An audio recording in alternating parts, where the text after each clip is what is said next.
you doing? I'm doing fantastic. I'm excited to be here. I gotta say something. With the whole kneeling thing, you're so tall. If there was one guy who should kneel to be like everyone, it should be you, no?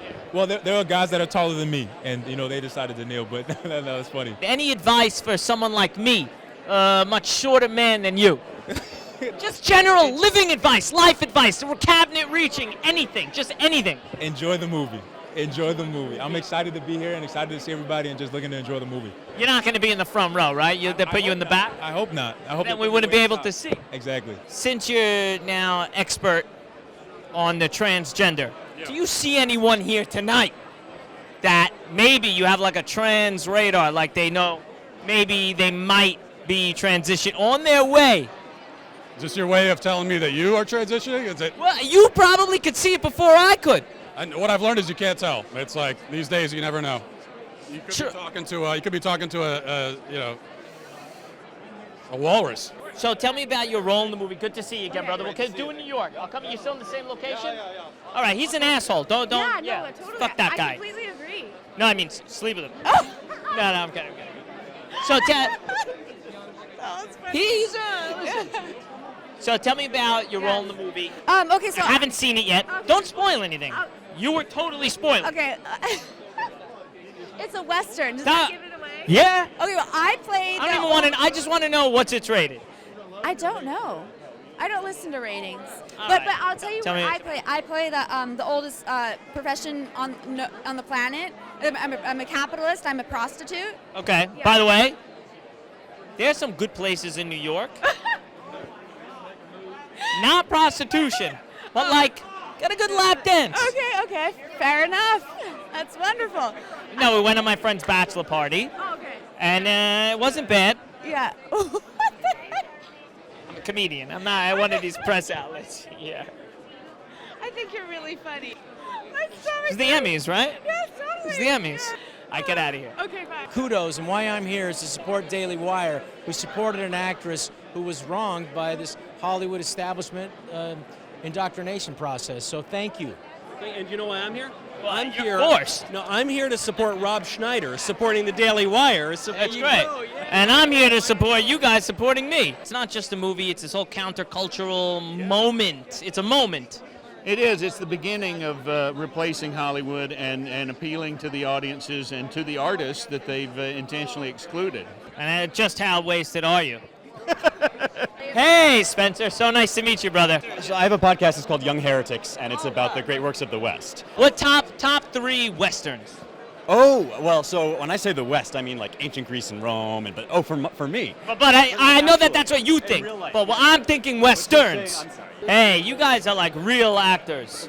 And, you guys, let me tell you something. When I saw you guys on the list, I said, wow, these are good-looking people.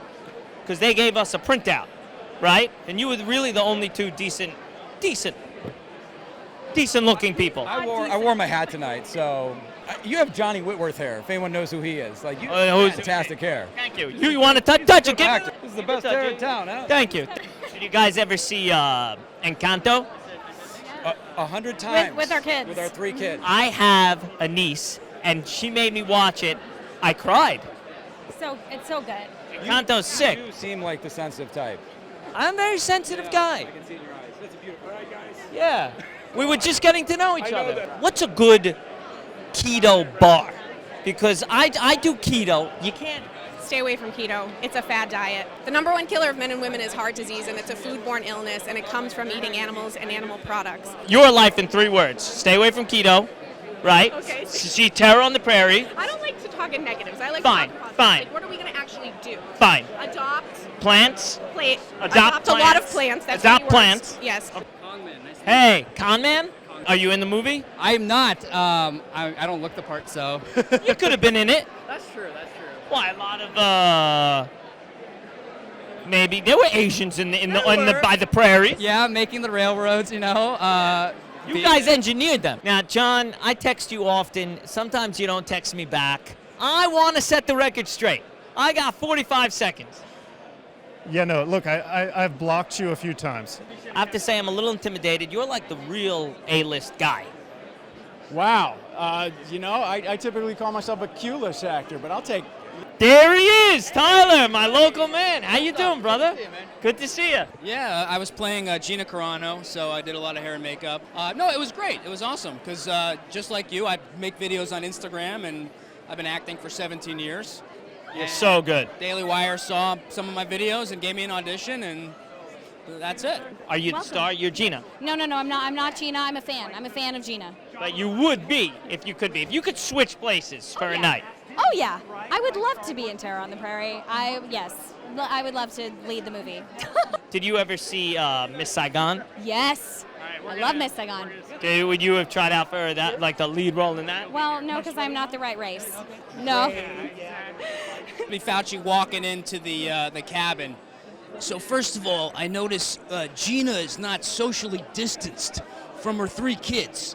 Not only is she exposing them to COVID droplets, but also, as you know, the Black Plague is really hitting Montana hard right now. So I'm going to let her off with a warning, but I would say put a mask over the baby's head or maybe a cloth diaper, and then maybe run their limbs through the fire to just get any residual droplets off.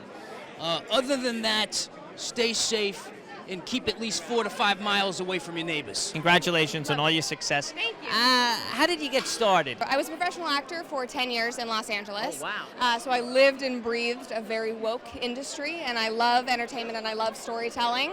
And I realized when I was in college that there was no way that I was going to make Hollywood a full career for me as I went into adulthood. I could no longer sacrifice my values for an industry that I felt like was just going to chew me up and spit me out, and where I had to sacrifice everything that I believed every day. So I began to transition into production, and while I was doing that, I became interested in politics. I started writing for a few organizations, was doing social media for Prairie and some other nonprofits, and then the Daily Wire literally slid into my DMs. Ben Shapiro DMs you, asks for your number, takes you out. Exactly, yeah.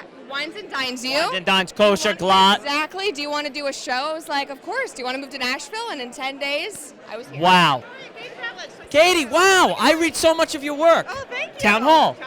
Have you ever done acting, or could you see yourself in a movie? I took some classes when I was in middle school, but that's not the extent of my acting career. So maybe someday. Maybe someday. Would you think maybe you'll star across Gina someday? She's the queen, so maybe I could learn a few things. Could be the princess. Jeremy, nice to meet you. Officially a second time. That's right. My first question for Jeremy is, Jeremy, what's it like? We're at the office. I'm at the office all the time. Yeah. What's it like seeing this weird comedy guy that's always around your office? I'm like a straggler. Well, it's good to see you. I always think, who is that handsome bloke? When you created the Daily Wire and it was just journalism and a podcast, was this your goal, or did it just sort of happen? It was absolutely our goal. Wow. I mean, obviously, been born and raised in L.A. I went to L.A. at 21 to engage in the entertainment industry. And Ben and I met because of a movie deal. Our mutual friend, who was the owner of Talk Radio Network, at that time the largest talk radio syndicator in the country, was trying to make a movie deal. And he brought Ben and I together to help him try to navigate those waters. So always part of our vision for what we could do together. What we thought was, if we build a company that has enough audience, then we can help point that audience to the things that matter to us. Along the way, what we didn't anticipate is that we also built the technology piece to deliver content in a streaming form. That's the part that we didn't as we were building it, we didn't realize what we were doing. And then summer of 2020, with all the riots happening, our offices were boarded up, everybody was masked, we'd sent our team home. And we just realized, Hollywood right now is alienating 50% of the country. They're never going to be able to make a movie about cops again. We've got which is half the shows on TV. Yeah. This is our moment. Our technology is agnostic as to the content, and our goal was always to make fiction. Why don't we do it now? And God brought us Dallas Sonye at that exact moment in time. And so this really is, for Ben and I, the fulfillment of a vision that we've shared for over a decade together.